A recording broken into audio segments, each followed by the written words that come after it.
lidosta Rīga, daudz stāvu autostāvvieta zem jumta, bet mēs esam pie P3, P4, kur ir koplietošanas platforma.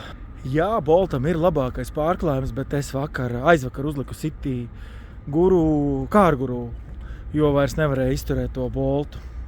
Kāpēc nevarēju izturēt Boltu? Tāpēc, ka vienmēr viņi ir problēmas, ja ir kaut kas ārpus standarta. Pirmkārt, tā tad bija tas, ka man beidzās termiņš tiesībām, nomainīja tiesības, jaunās tiesības, neņēma kaut kāds 2-3 mēnešus čakarējus.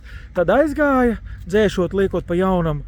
Un tad es gribēju izmantot saistītos pakāpojumus, atbraukt ar taksi līdz mašīnai, kuru gribēju paņemt, bet man viņu neiedeva. Mēģināju vēlreiz viņu ņemt, neiedeva. Beigās man nobloķēja Bolts kārtējo reizi uz laiku, jo pārāk daudz pieprasījumu.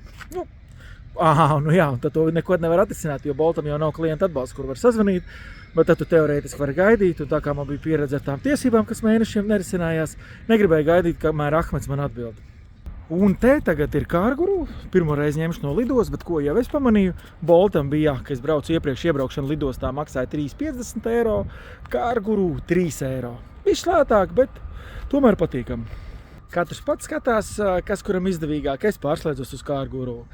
Un motivācija pateica, tā kā uzrakstiet savu piedāvājumu, kas jums patīk Boltā labāk, ja esat Boltā vai kārguru. Latvijā vēl ir Citybee, tā kā labprāt uzklausītu atsauksmes, bet jebkurā gadījumā esam uzmanīgi, kad redzam, ka šīs mašīnas brauc, jo bieži tur ir mazāk pieredzējuši autovadītāji. Un piesako iauto.lv.